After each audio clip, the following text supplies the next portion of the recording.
Utah Jazz make a ton of progress, doing a bunch of things great, and then Lauri Markkanen can't play the second half, and it runs away really, really fast. Kings 113, Jazz 96. It's POSTCAST next with David Locke and Ron Boone.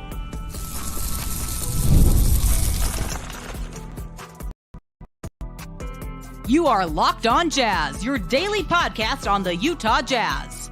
Part of the Locked On Podcast Network, your team every day.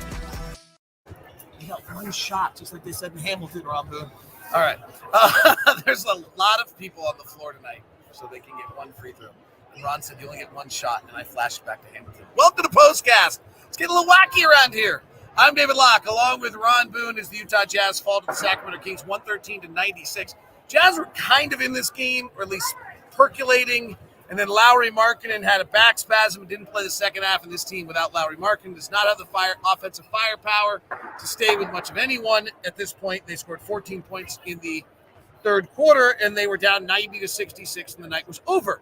But there are a lot of really good things that took place in this game, so let's start running through them. Let's start off with the early way the Jazz looked.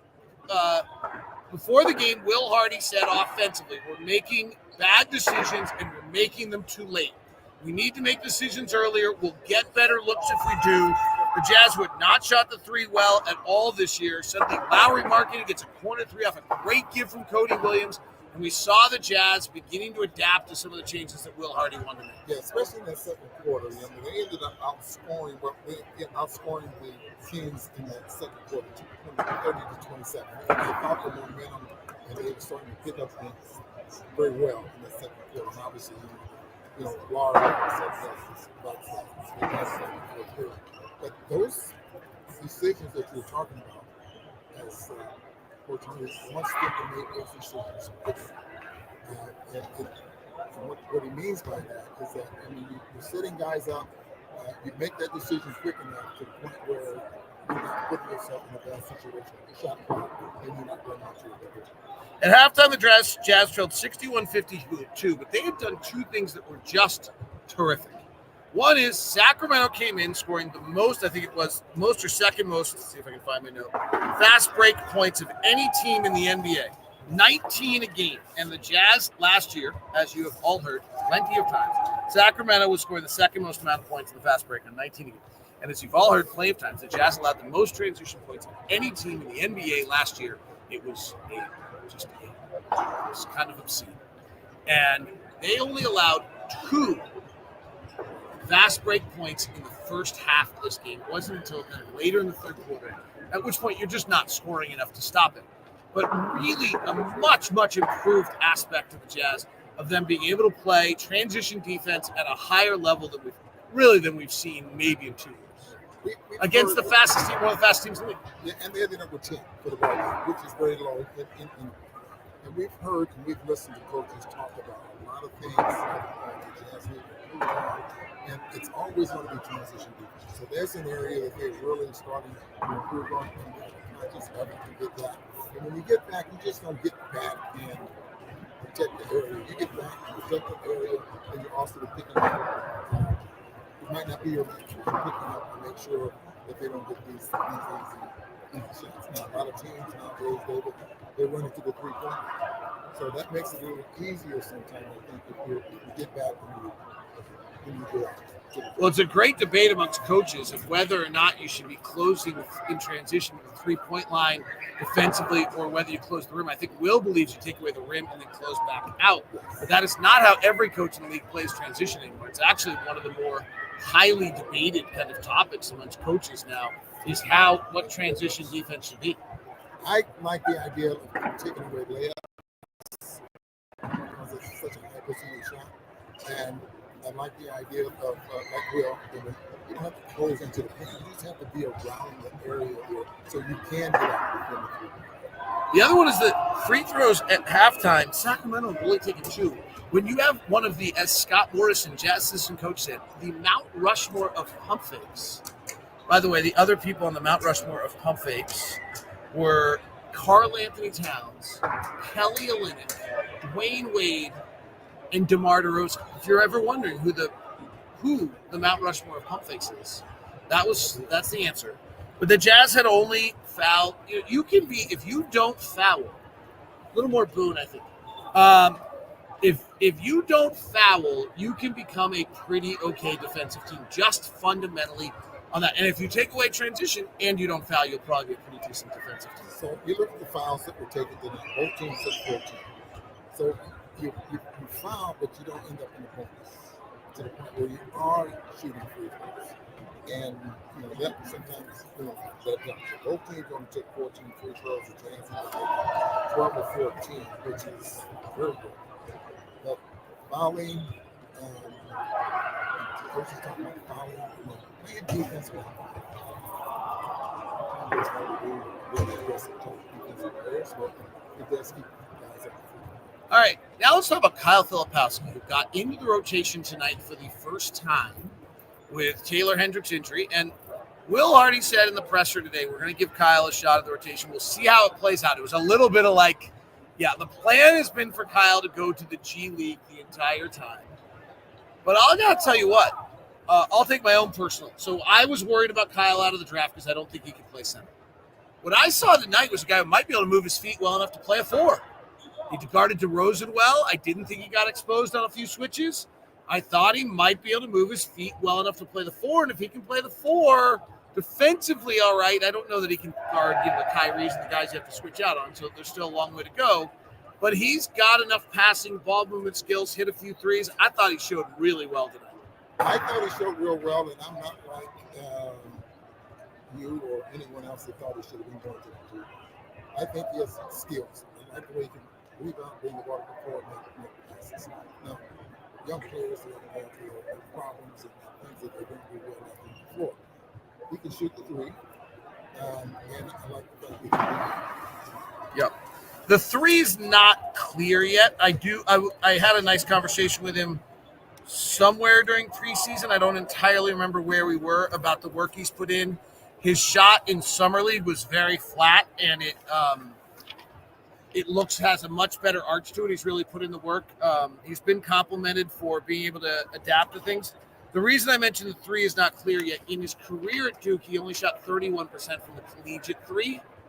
He did his senior year, he shot 35%, but his free throw percentage, which is a better indicator to whether you're going to be an NBA three-point shooter than three-point shooting, I know that's weird, but it's true, was 67% last year. So that's not good. So it's why he slipped in the draft. There are some real indicators that he may not be we're going to find out, but he looks his shot looks much, much better today than it did in Vegas in the Summer League. So to his credit, he's really worked hard. And I know we've had this discussion many times. I want you to get into it. Some people think if you're not a good shooter in college, you're not going to be one of the NBA. I agree. No, let me rephrase that. Let me rephrase my really big thesis statement. If you are a bad shooter, you will not become a viable shooter. I can almost find no examples. Ryan Dunn's about to do it in Phoenix, it seems. But like Jonathan Kuminga, who everyone's waiting to be able to hit shots, is not shown. He got benched today. If you're not a baseline decent shooter, out of college, G League, or Europe, there are almost no track record that you're going to become a viable shooter. I think Kyle's not that though. He wasn't like, he's not. He wasn't below the baseline. There's a threshold. He was not below.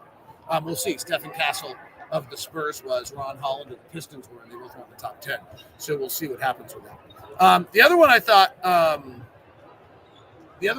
was nice was Cody Williams had really not hit a 3 and was shooting 10% overall, and then those 3 threes he hit late in the game are awfully important. You're not making any shots, and you're not making food. You're totally confident.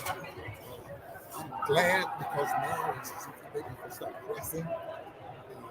Maybe something that Keontae might be going through right now, but he's not maybe pressing from this point on. And then Rice Sena, who, for whatever strange reason last year, just could not shoot the ball straight. After being such a good shooter at Ohio State, and I mean, not for some strange reason. I spoke with him enough. I know it just was really bothering him. The pressure and shots a little longer and changes his approach and a bunch of things like that. But with that said, he looked really comfortable tonight. I think he hit 3 threes tonight. So really good night for 3 of our youngsters tonight. Yeah, 14 of 48 from the 3-point line. The Jazz is 29%. But that's going to be politics.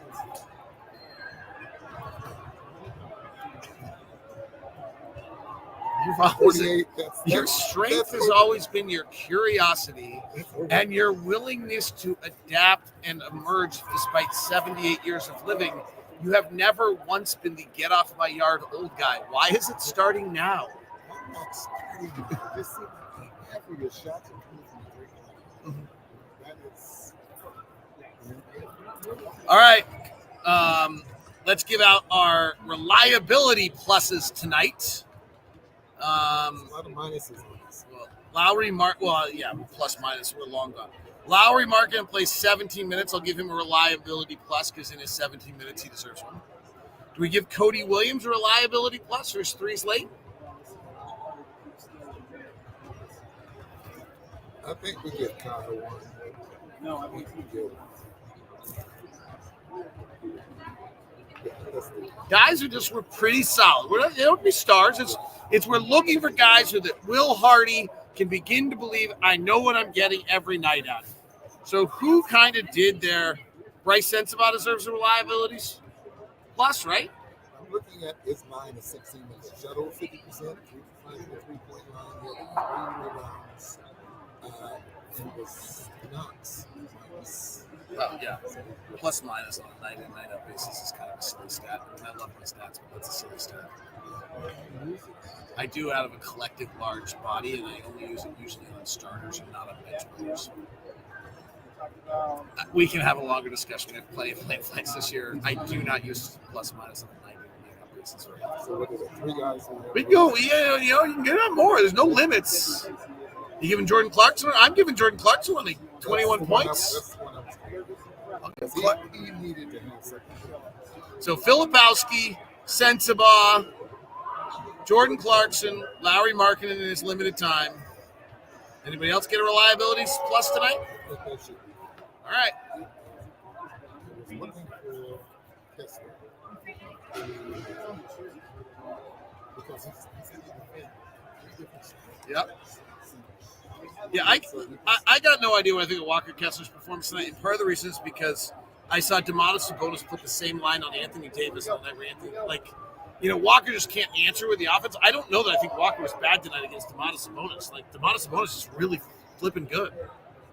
My point, I was trying to find out. Look at the centers in Dallas. 2 of them. Yeah. The effort, lively, they play almost the same. Yep. Right. So there's one start. Then you got Davis, who's a power Yep. for the Golden State Warriors. And then there was Zach Edey in Memphis. Edey, who's right in front of you. That's the difference. So he's able to 3 different styles of centers in a good version. Here's the only thing I would say, and I don't mean to poo-poo the way Walker's played over the year. This is the first top 20 center who's played in the NBA. Memphis is the 30th ranked center groups in the NBA right now. That's the worst group. Lively and Gafford are not top 20 centers in the NBA. They're unique. They play well because of Luka, but they're not top 20 centers in the NBA.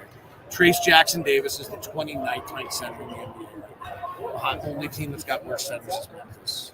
So Damontas Sabonis is one of the top 5 to 8 best centers in the NBA. Yeah.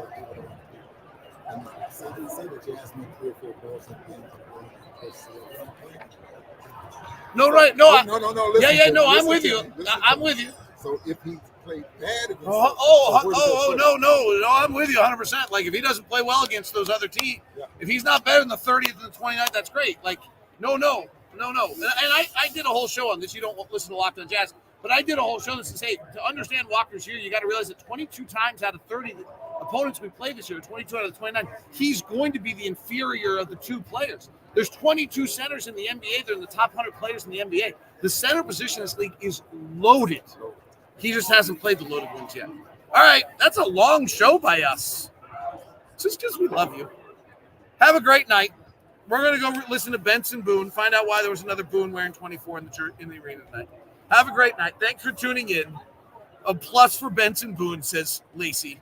Have a great night. We sure enjoy having you with us, and we appreciate you. This has been POSTCAST. Make sure you sign up for the daily Locked On Jazz newsletter at lockedondaily.com. Empty the Noggin will come out.